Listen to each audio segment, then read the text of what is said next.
हसनात साहब, आप क्या समझते हैं? अब चूंकि ये ख़त तो मंजर आम पे आ चुका है, अब कहा जा रहा है जुडिशल कन्वेंशन बना दिया जाए। आपको लगता है जिस तरह शौकत साहब ये बात कर रहे हैं कि रेलिवेंट फ़ोरम तो ये है ही नहीं, अगर ये आवाज़ उठाई भी है तो मुताल्लिका फ़ोरम जहाँ पर उठानी चाहिए थी या जो तरीक़ा कार इख्तियार करना चाहिए था वो नहीं है, ये ग्राउंड वीक है इसका?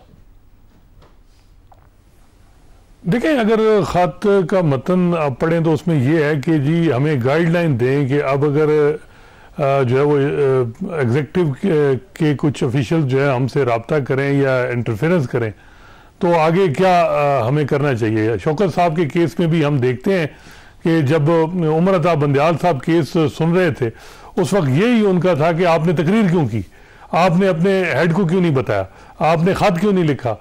तो ये जो एक कि क्या इस किस्म का अगर कोई आपको कोई अप्रोच करे और आपको इन्फ्लुएंस करे तो क्या तरीक़ाकार होना चाहिए जजेस का, क्या वो उस पर डायरेक्टली एक्शन लें या वो अपने जो है वो चीफ जस्टिस को बताएं।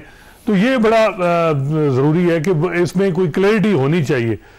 इतलात ये है कि अटार्नी जनरल और लॉ मिनिस्टर की मुलाकात भी हुई है चीफ जस्टिस काजी फैसल से इस मामले पे, तो बज़ाहिर ये लग रहा है कि कोई प्रोब होगा इस मामले का, कोई ना कोई कमीशन या कोई सुप्रीम कोर्ट में दिखना है कि अब ये सुप्रीम कोर्ट के जजेस को भी लेटर गया है, सारे जजेस को। सुप्रीम कोर्ट के जजेस क्या चीफ जस्टिस काजी फैसल या जो दूसरे दो सीनियर जजेस हैं उनको क्या मशवरा देते हैं, तो देखना है कि क्या चीज़ें जो है वो मजीद अगले 12 घंटे में किस तरफ जाती हैं। तो ये जो आईनी दरख्वास्त कहा जा रहा है मियाँ दाऊद साहब की तरफ से आ गई है, इसका क्या इम्पैक्ट होगा? देखिए, मियाँ दाऊद साहब की दरख्वास्त भी आई है और भी आएंगी दरख्वास्तें। मामला तो यही है कि जी प्रोब होना चाहिए। शौकत साहब वाला केस जब था हमने देखा था कि उस वक्त के आर्मी चीफ ने भी खत लिखा था कि जी मामले की इंक्वायरी होनी चाहिए। हुकूमत ने भी उस वक्त जो ऑफिशियल थे हुकूमती वो भी कहते थे जी इस मामले को प्रोब होना चाहिए। इस दफ़ा हुकूमत खामोश है, समझ नहीं आ रही क्यों खामोश है हुकूमत को, बल्कि सबसे पहले इस मामले की प्रेस कॉन्फ्रेंस और जो जिम्मेदार लोग जो रेलेवेंट अथॉरिटीज़ हैं उनको चाहिए कि वो खुद इस मामले की इंक्वायरी का कहें सुप्रीम कोर्ट को। और इसके साथ साथ असनात ये जस्टिस शौकत साहब के हवाले से भी इस ख़त में जो मेंशन है, अब सवाल यही किया जा रहा है कि तहकीकात करनी चाहिए कि कौन अंडरमाइन कर रहा था दरअसल अदलिया की आज़ादी को, इसके अलावा किस किस ने मावनत की। अब इशू यही है कि ये सवाल भी हो रहा है कि प्रेशर अगर हमारे ऊपर है या मुदाखलत की जा रही है तो इसको साबित कैसे करना है।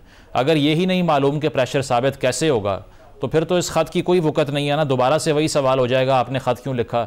जुडिशरी खुद डिवाइड हो गई तो फैसला कौन करेगा इस ख़त की अहमियत पे? देखिए, ये जो मामला था शौकत साहब का, इसमें भी सुप्रीम कोर्ट ने समझ नहीं आई कि जो इल्ज़ाम जो शौकत साहब के क्लेम था उस पर क्यों नहीं इंक्वायरी का हुक्म दिया। अगर वो चीज़ें हो जाती तो जो है वो मे बी उस पर कोई जो है वो कोई गाइडलाइन भी आती। अब जो है वो अगर ये बज़ाहिर ये लग रहा है कि ये जजेस जो हैं ये वेट कर रहे थे उस फैसले का, उस फैसला आया है उसमें कोई इंक्वायरी का कोई नहीं कहा गया, तो अब ये है कि इन जजेस ने अपना मुकदमा भी सामने पेश कर दिया जी कि हमारे साथ भी ये हो रहा है, तो हम उस तरह की जरूरत तो नहीं दिखा सकते। और ये अब आप देखें तो बज़ाहिर ये लग रहा है। और हुकूमत के लोग जो आज चीफ जस्टिस साहब से मिले हैं उनको थोड़ा टाइमिंग से मसला है कि ये पुराने वाक़यात हैं और ये अब क्यों जो है वो इन मामलों को रखा गया है, इतना डिले क्यों, जो है वो ये मामला तो मई के हैं, मई 2023 के, तो अब क्यों ये लेटर लिखे गए हैं। अभी टाइमिंग पे थोड़ा बहुत लोगों को है कि इसके पीछे मकसद क्या है। तो देखें, अब इसमें चीफ जस्टिस काजी फैसल हम देखते हैं 6 महीने में उनका हुकूमत का बार का एक बड़ा मिसाली किस्म का कोऑर्डिनेशन है। किसी मामले में भी हम देख रहे हैं कि उनकी आपस में किसी मामले में कोई रिफ्ट नहीं बनी है।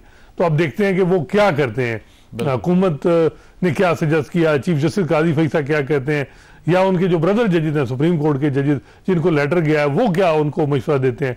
ये अब सारी चीज़ें जो हैं वो ये सामने होंगी 12 घंटे में अगले। बिल्कुल। शौकत साहब, आप क्या समझते हैं ये जो प्रेशर कैसे इस्टेब्लिश करना है इस पर? अब जिस तरह हसनात ने भी बात की कि कुछ पुरानी चीज़ें भी हैं जो अब रेज़ की जा रही हैं। अब इस ख़त में ही लिखा हुआ है ना कि मई 2023 की एक मिसाल दी हुई है कि एक जज के बरादर निस्बती को अगवा किया गया, 24 घंटे बाद छोड़ा, फिर नाम लिए बगैर एक और जज के बारे में लिखा हुआ है कि कैमरे नस्ब कर दिए उनके सरकारी घर के अंदर।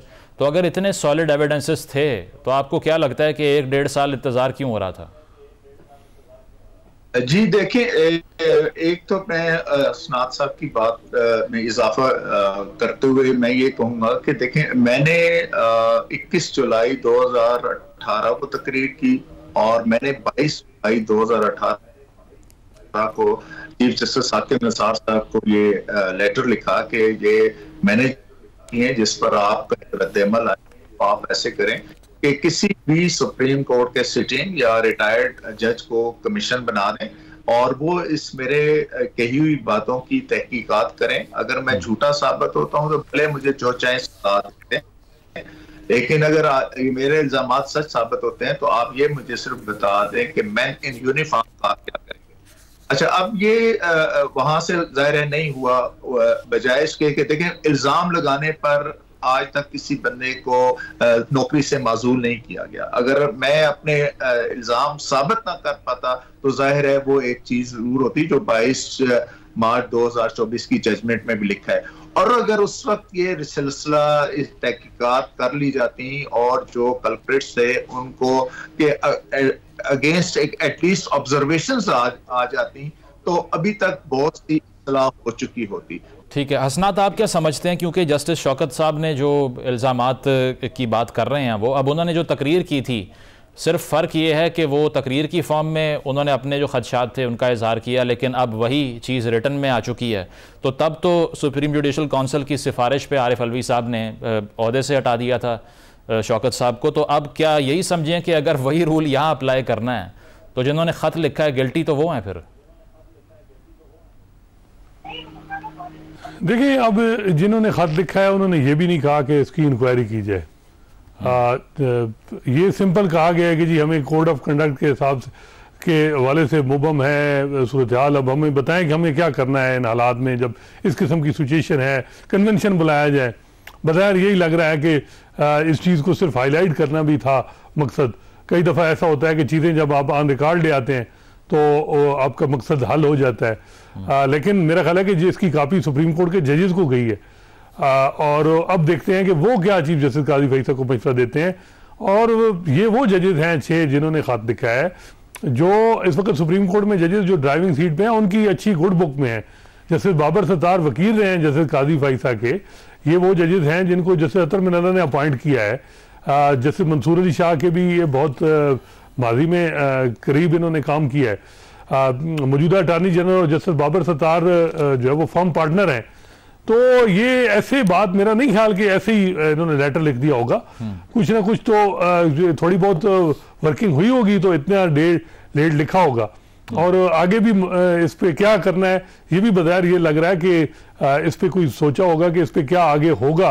अब देखना है कि मौजूदा जो चीफ जस्टिस हैं काजी फैसला, क्योंकि उनका ये है कि वो 5-6 महीने से हम देखते हैं कि मौजूदा हुकूमत वो बार एक उनका मिसाली तल्लक है जो अमूमन हम देखते हैं माजी में इस तरह नहीं रहा। चीफ जस्टिस ने हमेशा एग्जीक्यूटिव की अपोजिशन रोल, एक अपोजिशन लीडर का रोल अदा किया है। अनफॉर्चुनेटली इस दफा जरा डिफरेंट है सुप्रीम कोर्ट।